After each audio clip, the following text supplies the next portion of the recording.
Thank you very much for the invitation. Can we have the first slide, please? Thank you. So I'm supporting this motion, which basically means that I'm supporting medication. So bariatric surgery used to be the only treatment offering significant sustained weight loss, but unfortunately that's no longer the case. We all know from the Bariatric sleeve trial that weight loss we get with bypass about 28% and 23% with sleeve. But we also know that to get improvement in most of the health complications associated with obesity, you only need about 10 to 15% weight loss. So if we're doing, if you want to help people lose weight to make their health better, you do not need to get the amount of weight loss you get with surgery. If you get 10-15% weight loss, that's actually enough to improve most health problems. Also, I need to thank the LIBSS guys, Ahmed and Vinod, who gave the talk. You've all heard about the potential disastrous complications of bariatric surgery. So who in their right mind would want to have an operation with all the potential risks that we've heard about? I've summarized just a few here.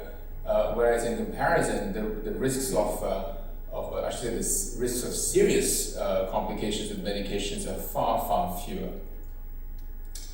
And then, of course, there's always the potential, and actually, sorry, I should say, the whole fear of getting complications from surgery is what puts off people from having surgery. There's good data that patients are scared of surgery. They're scared of the change in lifestyle they have to adopt post-surgery and the change in the diets they have to adopt. So it's all very scary to have surgery. For a patient, it's much easier to undergo treatment with either an injection or a tablet.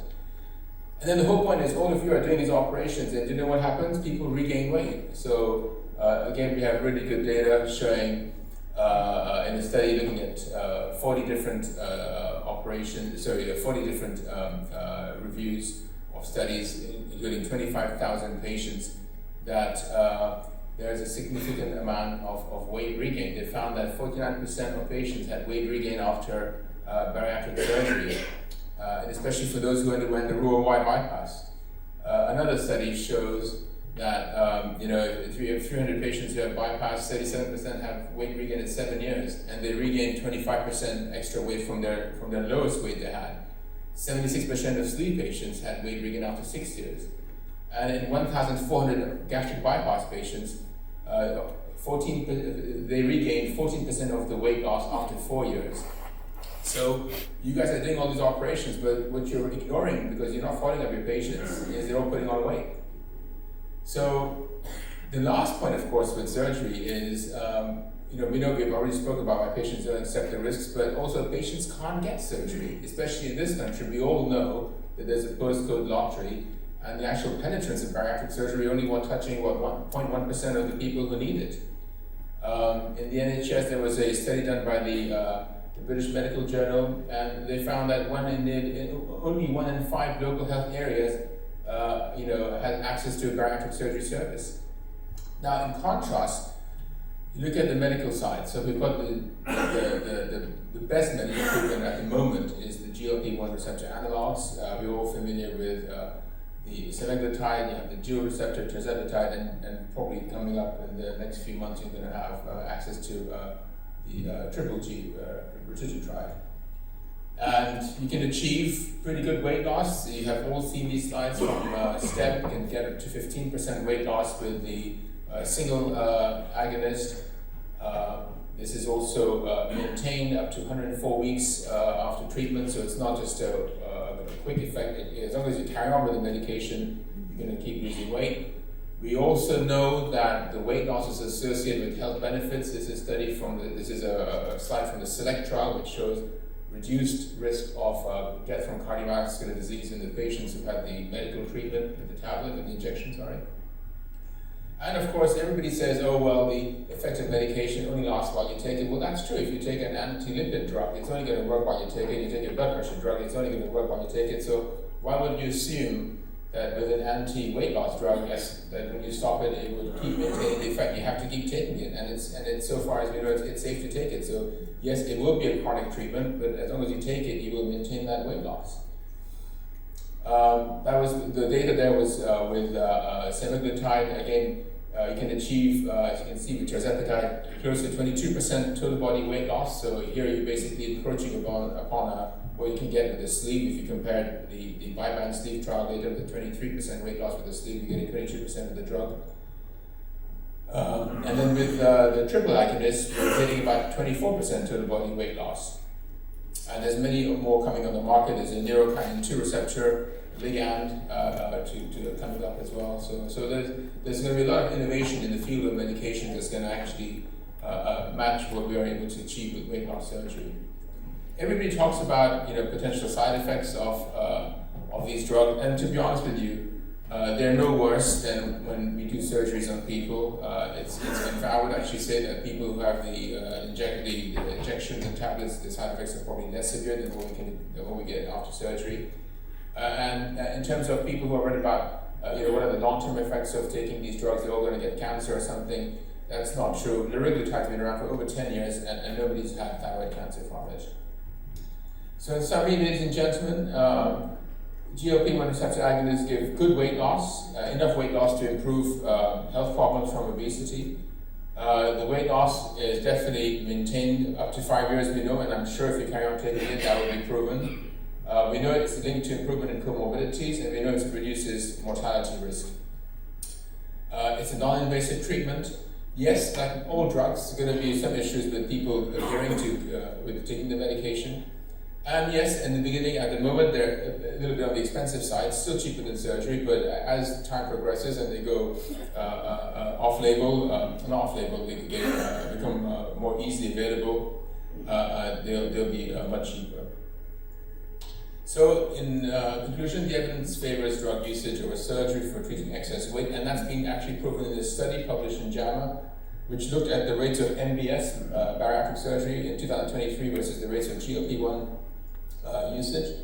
And you can see, I'll just read this paragraph. It shows that there's a twofold increase in GLP-1 usage with a 25% decrease in the rate of metabolic and bariatric surgery in the same period. So ladies and gentlemen, this is the beginning of the end for bariatric surgery. Thank you very much.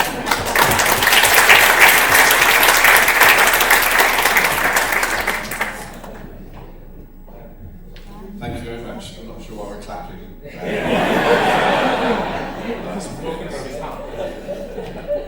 So, Vinod with a more optimistic approach. Morning, ladies and gentlemen. I think when Sanjay spoke to me 3 months back, he said, I'm against a very competitive debater. So I will speak Ahmed's heart now. Thank you. So, I've got to speak against the motion that bariatric surgery will thrive. So my own disclosures expressed in the board, chair of trustees, and my relationship with industry partners. But again, even before semaglutide got NICE approval, I was invited to the Aussie meeting, lots of colleagues here. I was an invited speaker from Novo Nordisk talking about pharmacotherapy in bariatric surgery before and after. And this is my people who recognize my handwriting, myself prescribing a drug. So I'm indeed a fan. The question was, is it going to be as popular as peptic ulcer surgery? No database exists. So in my 22 years as a consultant upper GI surgeon, I've been involved in the management of 38 patients, 2 resections, mostly for perforations and some bleeds, which IR and endoscopy couldn't fix. So less than 2 operations a year. Bariatric metabolic surgery going to be as rare as this in 10 years' time? Certainly not. Obesity is on the up. If you look at the last 50 years, you can see the skyrocketing increase. In this country where we live and work, 32 million, there are 52 million adults, of which 32 million are really of the high BMI. Childhood obesity is increasing. As with everything else in the world, the first movers have an advantage, like the Da Vinci robot. We've got well-established teams, and Bombs published this paper in 2020. There are 180 consultant surgeons, and if we all had access to 1 list a week with 3 cases, 40 weeks of the year, we would deliver 20,000 operations at a cost of 90 million. And I'll come to that figure in a minute. We've got well-established teams outside, inside and outside theatre. And I would dispute Ahmed's figures. This is ASMBS data about 2022 and 2021 operative numbers in the United States. The long-term benefit of MBS is proven 20 years, 30 years now. Cardiovascular side effects, all-cause mortality. In terms of heart failure, coronary artery disease, nephropathy, you name it, it's there. Cerebrovascular disease, atrial fibrillation, lots of high-profile evidence. Cancer linked with obesity. Look at this data. This trumps the thing in terms of the relationship between obesity and the positive impact of weight loss surgery. Ahmed and myself were proud to be part of this paper. We are extending our indications. Bambini trial published in the Lancet this year. This will change the lives of thousands of women with infertility problems over the next 10 years. Watch the space. It's not just infertility, renal transplantation. We published about the benefit of bariatric surgery. So this is transcending boundaries, extending. Again, a joint paper from Emma McGlone, myself and Ahmed about the cost and the clinical effectiveness of bariatric weight loss surgery for diabetes. We are not standing still, we are constantly innovating. The advance of endoscopic sleeve gastroplasty, NICE approved this year. In my organization, we've already done 10, so we are innovating. Look at robotic surgery, again for revisional surgery. So it's not at a standstill, similar to the pharmacotherapy, we are progressing. What about revisions? This is 8 IFSO global registry, just under 500,000 patients last year, and the revision rate is around between 5 and 10%. What will happen to these revisions? Of course, if you've got weight regain, you use drugs, but those are not the only reasons why we revise original preparations. This is indeed the jewel on Bombs' crown, NBSR. We've got fantastic data on 100,000 patients of every single clinical outcome, and we heard more about the emergency thing recently. Each and every one of the 180 consultant BOMS members could stand in front of their patients and reveal this data. If you think of half a dozen prescribers of this medication who could do that. Yes, drugs are important. I did say at the start, I'm a fan of drugs. The drugs have got their use. And this is the utility of weight loss medication after bariatric surgery for weight regain or inadequate weight loss.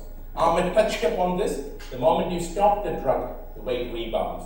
Yes, bariatric surgery, and after 10-15 years, you get a bit of relapse of diabetes, you get weight regain. Nobody is saying it's like taking your appendix out or your gallbladder. But with medications, the moment you stop, the weight comes back on. I don't think Ahmed put this up. The same effect with tirzepatide as well, the SURMOUNT 4. Current barriers to pharmacotherapy, and I'm just saying it's a barrier, and I hope we overcome this.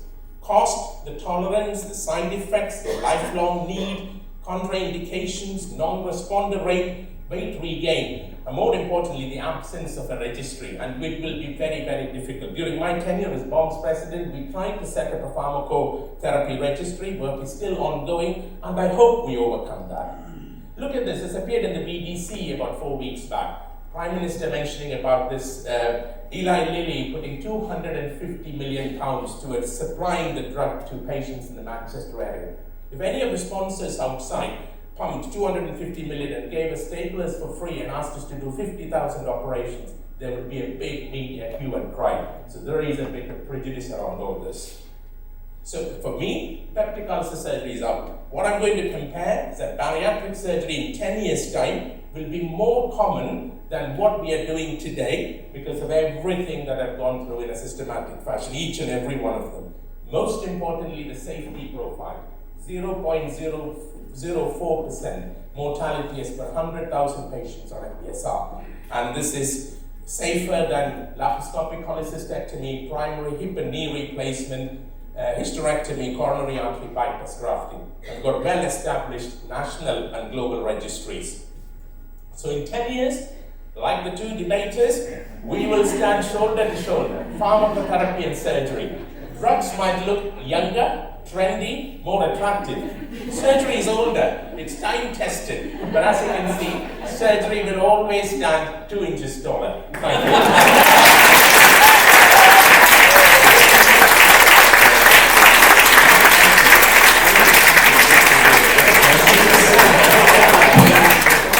Seriously, with the greatest respect, you are living in La La Land. If you think... Yeah. Look, it's actually Tom. I'm going to say one thing, right? In this audience, actually, let's have hands up. Who does private bariatric surgery? Come on, Marcus, everybody right now. Who has Has anybody noticed that you're operating less than what you did 2 years ago? Put your hand up. Thank you. So the patients are walking out of the operating room. Why would a patient who wants to lose weight say to you, yes, operate on me when I have a, you heard from LIBSS guys, I have a risk of dying from the operation, a risk of a very serious complication, and there's also a risk that I'm going to put on some weight, but yeah, definitely operate on me, rather than, why don't I try medication first?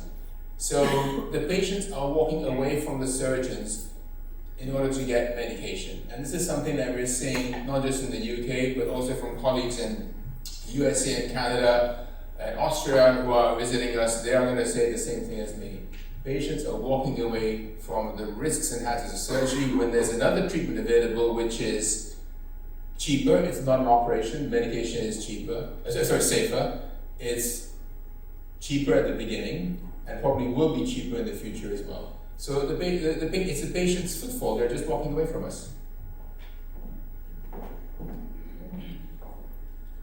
Thank you, Ahmed. I think London's got 10, 11 million population, and the population of this country is 68 million. So yes, private practice probably effective in London.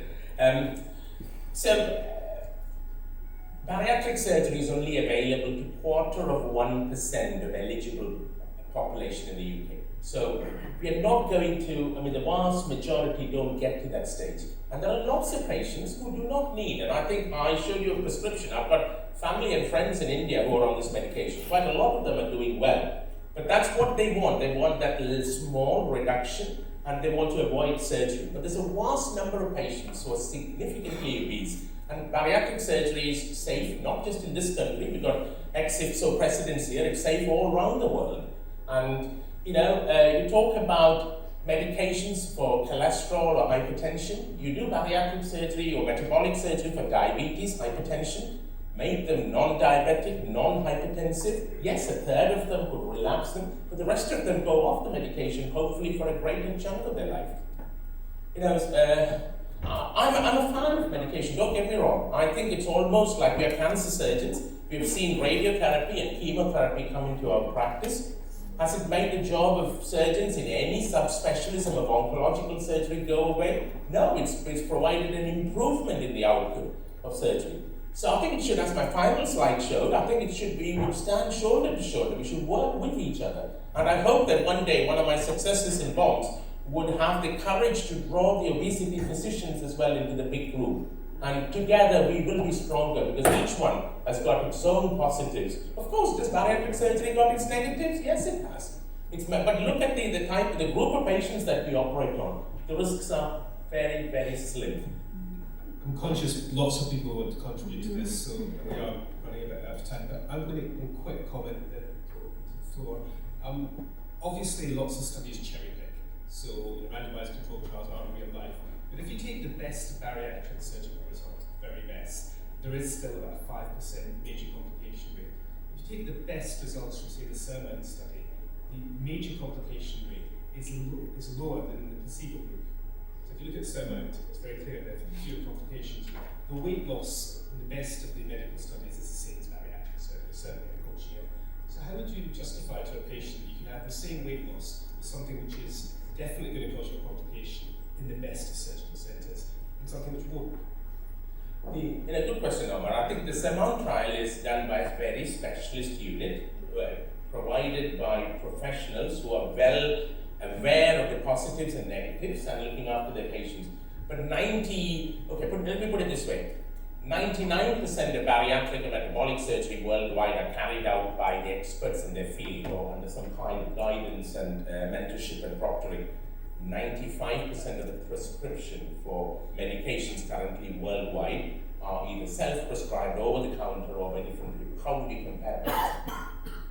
It's a big problem. It's a big problem. When, I think George touched upon this earlier, when the real results, one day if, there would be a registry or a collection of data of patients or medications come up, that will reveal the true picture.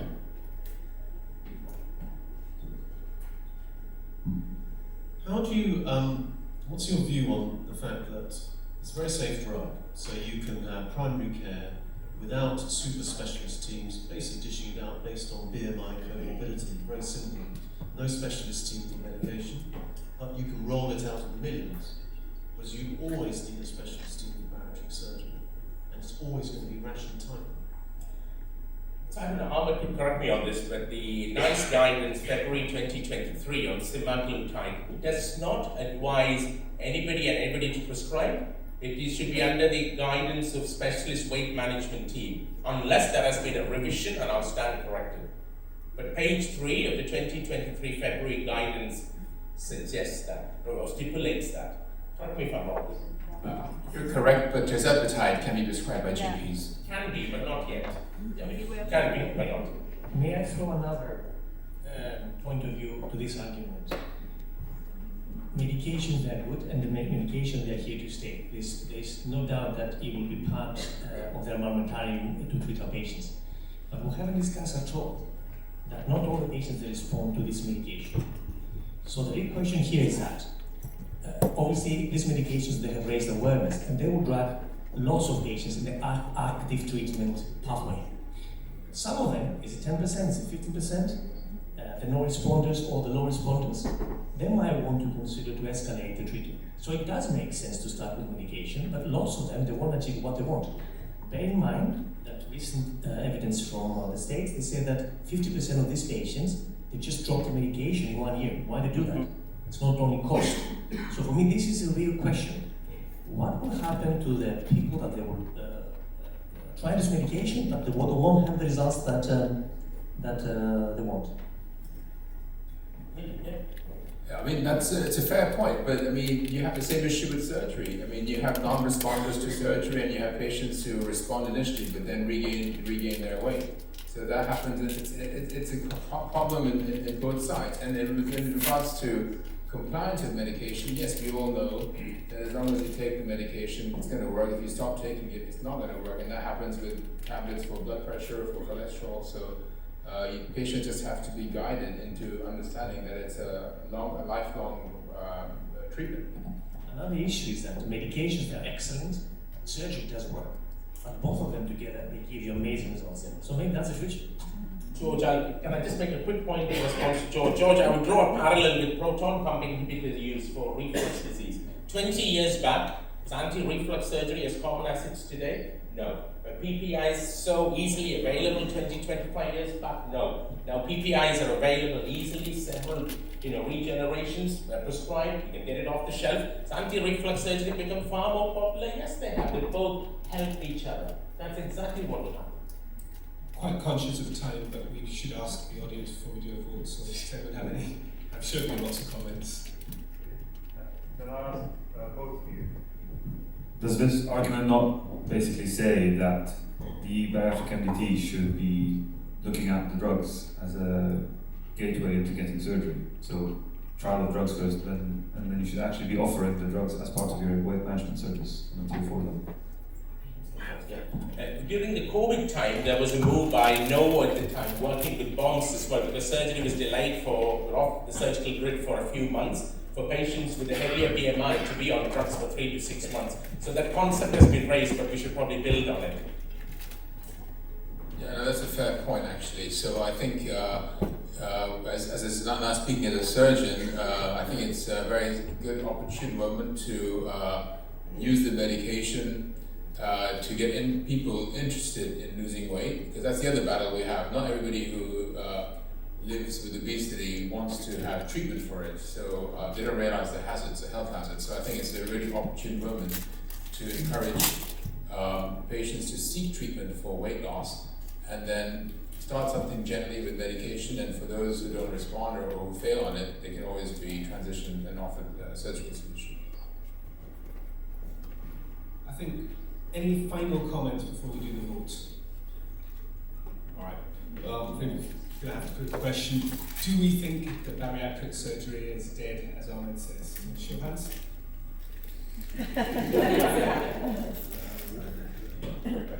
And has, show of hands for those, Vinod is convinced that we're all going to be fine. Vinod, you win.